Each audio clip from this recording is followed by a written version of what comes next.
Nothing beats a good homemade basil pesto. We're also doing a cherry tomato, garlic and chili reduction. Of course, the chili is optional, and altogether this creates the most delicious dish. This right here is a basil pesto cherry tomato rigatoni. To start this off, we're going to make a basil pesto. It's fresh, it's easy, and it's delicious. So place a pan over a medium heat, add in 5 grams or 0.2 ounces of pine nuts, and toast these for about 2 to 3 minutes until golden, then remove them and allow them to cool. In the meantime, place a pot of water over a high heat, generously season it with salt, and bring this to a boil. Now I'm making our pesto in a mortar and pestle, so place the pine nuts once they've cooled in there along with 2 cloves of garlic. Then go to Pound Town and smash this all up until it turns into a paste. You'll notice the oils in the nuts start to release, it starts to get a little bit sticky and extremely fragrant. That's exactly what we're looking for. And then just make sure to scrape it off of that pestle. Next to go in is the basil. I'm using roughly 40 grams or 1.4 ounces of basil that's been picked off of the stem. A couple of stems here and there is completely fine. Add in a sprinkle of salt, it's going to help grind this down. Get back in there with that pestle and smash this all together until the basil has really gone into a paste. It's going to be really thick right now, and you should have something that looks like this. The next ingredient is Parmigiano Reggiano or Parmesan cheese, or even Pecorino Romano. I'll leave notes about all of that in the description and which one you can use. Grate in about 5 to 10 grams worth. It doesn't matter how much you really add here, just don't go overboard. The amounts are completely up to you.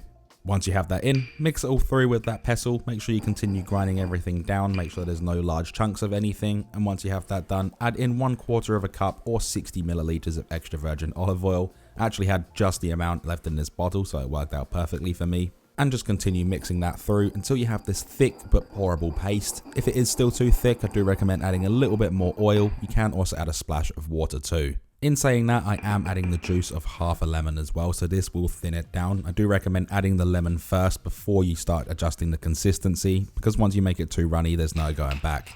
The last thing to do for the pesto is season it to taste with salt and cracked black pepper. I used about 15 cracks worth. Then mix everything together, and you can leave this in the mortar right now to save dishes, or transfer it over to a bowl, which I'm going to do because it makes it easier to work with. And that right there is our easy, fresh and delicious basil pesto that we can put aside for the time being. Now moving on to the other ingredients, here's 250 grams or 8.8 ounces of cherry tomatoes. I'm using Roma or grape cherry tomatoes for this, but regular ones are fine. And just slice these in half lengthways to get that bigger surface area. Next is 5 cloves of freshly peeled garlic. Use the side of your knife to push down and crush. This is going to activate the allicin compound, which is what gives garlic its strong flavor. Then start roughly chopping it, and we're also going to sprinkle over a little bit of sea salt flakes. Helps grind it down and extract a little bit more flavor. We don't need to go too fine with this. All we need to do is just give it a rough chop. Just make sure there's no large pieces.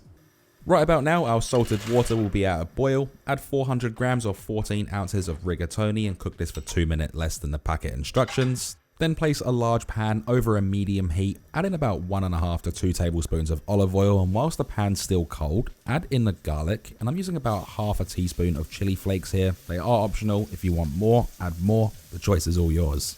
Give this a mix around, allow that garlic to become nice and fragrant. We're only going to cook this for about 1 minute, but keep it moving so it doesn't burn. Increase the heat to medium-high, then add in the sliced cherry tomatoes, along with some salt and cracked black pepper, 10 cracks worth. Give this all a mix around. We're going to cook this for about 5 to 6 minutes until you start seeing those cherry tomatoes break down. Keep it moving every now and again as well so nothing burns. And if you want to be really particular, you can start taking off the skins of the tomato, but it really isn't an issue for this type of pasta. Pour in 1/3 of a cup or 80 milliliters of white wine or vegetable stock if you can't consume alcohol. This is going to deglaze the pan, pulling up any stuck flavors, and cook this for about 2 minutes. Now on the packet of my rigatoni it said 13 minutes, so I've cooked this to 11 minutes. We're going to drain this through a colander, but reserve about a cup to a cup and a half of the pasta water. Then add that drained pasta into the pan and add in all of the basil pesto that we made before. Give this a really good mix through, make sure everything comes together. It will look a little bit dry at the moment, but we're going to adjust all of that consistency in a second. And I'm also adding in more Parmigiano Reggiano or Parmesan cheese or Pecorino Romano if you wanted to. And the amounts again are completely up to you. I do recommend using a lot though. With the pasta water, we're going to use this to adjust the consistency. Start off with a small amount because if you add too much, you can't take it out without removing some of the flavor. Mix it all through until you're happy with the consistency. Cook it for a minute or two and then remove it from the stovetop. Serve this up in bowls. This recipe will easily serve 2 people with decent sized portions. I just overstacked this bowl for the purpose of this video. Great over even more cheese because there's never enough cheese. And try not to make a mess like I did here. Garnish it with some torn basil leaves, a little bit more cracked black pepper, and right there is our basil pesto cherry tomato pasta. It smells amazing and looks incredible. As always though, there's one thing left to do, and that is we can then dig in. The basil pesto in there, it's beautiful, it's fresh, that little hint of lemon in there as well, and then you've got the cherry tomato, garlic and chili, the very slightest bit of chili on the tongue, not overpowering at all. Just a really well balanced dish. I highly recommend you make this.